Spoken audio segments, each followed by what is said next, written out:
Right, how did I get into the offshore industry?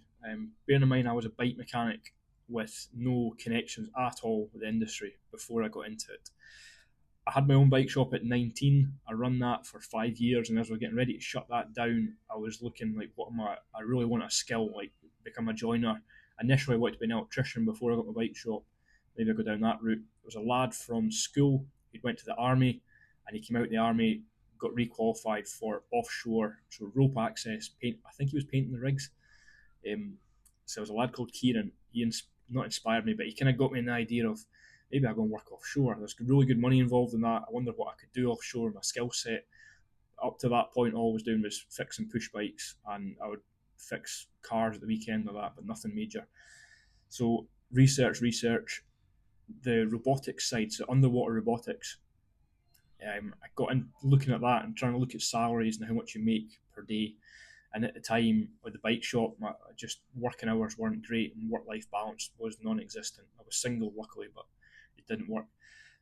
The offshore, so ROV, pilot tech, remotely operated vehicles, you don't go in the water. You just fix things on the back deck. A machine drops it off the side of the vessel, and then you fly it down there. Like you've got a joystick and control panels and that.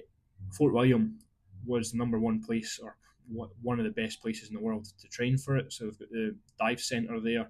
So a lot of saturation divers retrain there and do qualifications there. And it also had a bit of an ROV side to the college as well.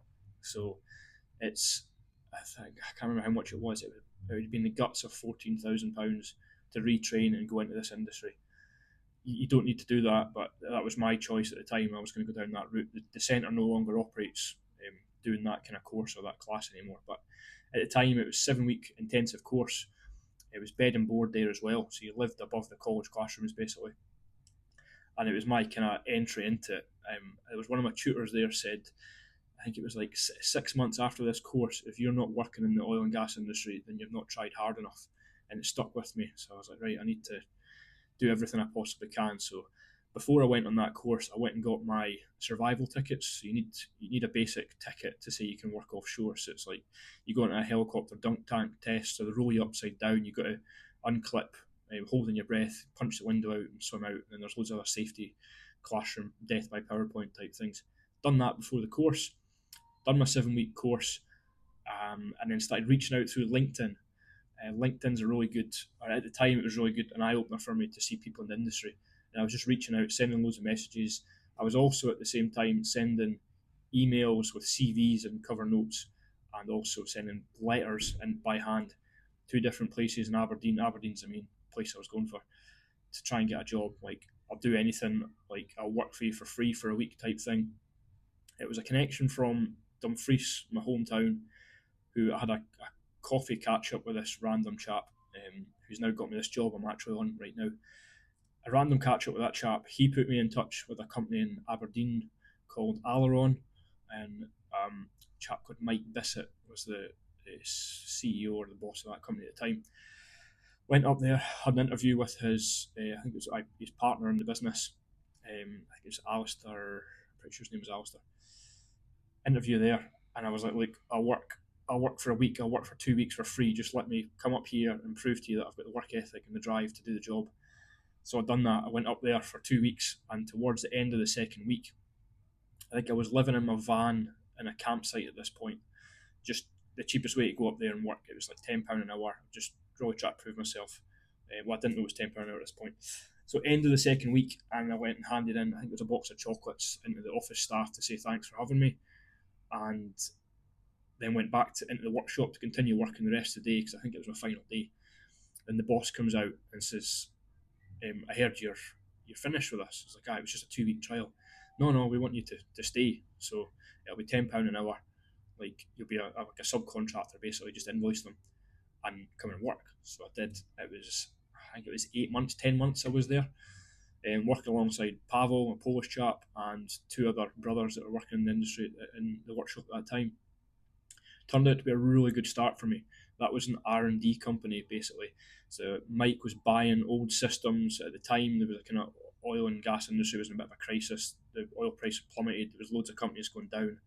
So Mike was, I'm guessing he was cash rich at the time. He was buying up loads of ROV equipment, like full systems. So these are like, I don't know, when the systems are working, they're well over £1 million, £2 million systems, and he was buying them up for a fraction of the cost, getting them all shipped back to this yard. And our job was to strip them into bits, make one system out of three, and then he would punt it on. It was really good. I didn't realise at the time, but it was extremely skill orientated. So a lot of people that work offshore, they rarely get to do the kind of things I was doing with ROVs, because if the machine completely breaks down like that, then the trainee isn't going to be fixing it. It's going to be going back to base, and the whole job will get called off. Whereas I was getting to do splice and reterminations, strip down TMS units, retethering. Like it was really good skill set I got at the time. So I worked there, but there was always a promise of offshore, and it never came. So I was grinding my teeth. I was like, I'll just stick it out, and I think it was a run up to Christmas.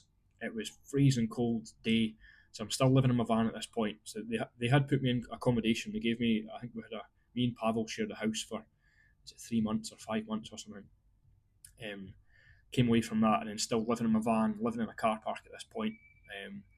And it was a bitterly cold day, so I've got basic heating in the van. I'm freezing cold at work. I was sent outside in the thermal boiler suit to strip a hydraulic unit down. My hands were numb, like I chapped my knuckles really hard, and I was just like, nah, this is like, I'm not getting anywhere in this job. Like, I feel like I'm just coming up. I'm driving up to Aberdeen on a Sunday night. I'm working all week, and I'm driving home, and I'm barely making enough money for ends meet. Like, it was £10 an hour, but at the time I factored in fuel costs, and I was just miserable up there, like living on my own. I didn't really make a chance to have friends or that up there. I just worked. If I could get 6 or 7 days a week, I would. So I jacked it in. I went in and spoke to Mike. He understood. I didn't burn that bridge. I was like, look, I really appreciate what you've given me, but like I really need to. I don't feel like I'm enjoying it anymore. It was pretty miserable. It was winter in Scotland, working outside with hydraulics and spanners. And, it was rough. Like it wasn't my ideal thing. So jacked the job in. And then about a year later, I was doing something else. I got a phone call or an email from Mike saying, can I be at this port on this date? It's a 3-day trip. We'll get you on the system. So it was one of the ROV systems that I had worked on in Aberdeen in the past. So it was one of those very systems that was on this vessel. It was for a company called NC, and it was grand. So it was 3 days with NC, and then we sailed out. We'd done a job in the North Sea. Came back into port, and I was like, look, can I stay on? So at the time, I was working for Aileron. I was an Aileron kind of employee at that point. Came back into port, like basically begged and made plenty of cups of tea and coffee and handed biscuits. I was like, just give us a chance, let us go. So then I switched over to NC, so I changed boiler suits basically on the vessel, and then we sailed to the Baltic Sea. So that in total that was like a 9-week trip, I think. That was my first trip, was 9 weeks offshore, which was a big one. And I thought I'd made it. I thought that was me in with a company. Turns out, as a junior, you won't always be phoned back. So I've worked for many companies since, and it's always I'm a junior. So you start working, you do one shift out at sea, so 2-3 week shift, and then you never hear from them again. They'll promise you the earth, but you never hear from them again. But I don't mind, it's business, so I just keep at it. That was my first trip offshore. I think a year, maybe another year went by, and then I started getting involved with other companies. So Aileron, just going back to the point, Aileron themselves started doing a lot of R&D and making their own valve chests and making their own, like developing their own software. And they've came leaps and bounds. They've been bought over now by Centurion. I've bought them over now. But at the time, they were making loads of equipment.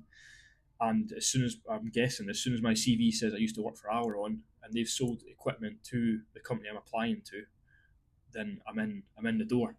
So that's how it came about. I got a few other jobs off the back of that, and it worked pretty well. I kind of turned my back on the offshore industry whilst I started up the Frothy Bike Co. And it was grand for the first year until COVID hit, and then I need finances again. So offshore was the line of work. My wife understands. Like the first few weeks after meeting her, we were back in the UK, and I got a phone call, and it was like, can you be at this port like within a few days? So it was like, all right, just pack my bags and I'll go. So it's an understanding. It's always a money thing though with the offshore game. It's how much you're sacrificing time at home with family, and you're missing out on events.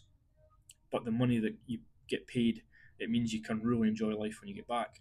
You can pay the mortgage down. You can relax a bit more. And because I've done it for many a year now, it's just part of it. I've got friends who just wouldn't be able to leave home. They're quite happy in their job. They're happy to be home at night and see their kids every night and see their wife. But it's a trade off. There's always trade offs in life, and this is what I've chosen to do. I, Financially going, if I could work offshore for 3 months a year, I could sky the rest of it and not work, which sounds great, but I will really start like rattling about the house if that was the case. So keeping the frothy bike and keeping the workshop is my kind of outlet. So when I finish this job I'm on now, we're getting on the vessel tonight. It'll be 3 to 5 week trip I'm on. When I get back, I'll maybe have a week with family, and then I'll start going into the workshop, fixing bikes again until the next trip comes up.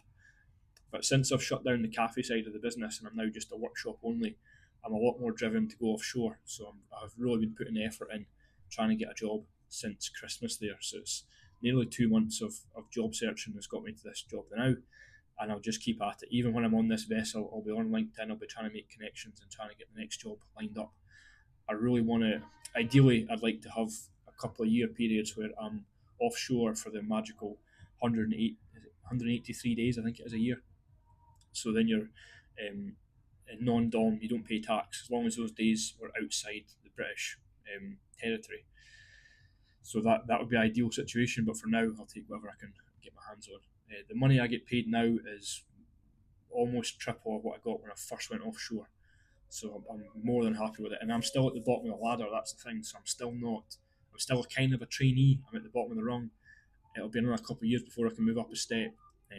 But when you move up the steps, you don't necessarily, your pay doesn't increase 30% or 40%. Like it will increase maybe 20%, probably 10. And you got a lot more responsibility and a lot more things on your shoulder, and then you're also in charge of a trainee. So I quite like the trainee side of things. Like I've been an employer in the past, and I've dealt with loads of life lessons. So I'm quite happy to be a trainee and get paid what I get paid, and just enjoy the trips. So like get my routine set, go to the gym, go to the galley, eat clean food, and just like enjoy the trip as much as I can. But that's how I got started in the offshore industry. Bit of a rant, but there you go.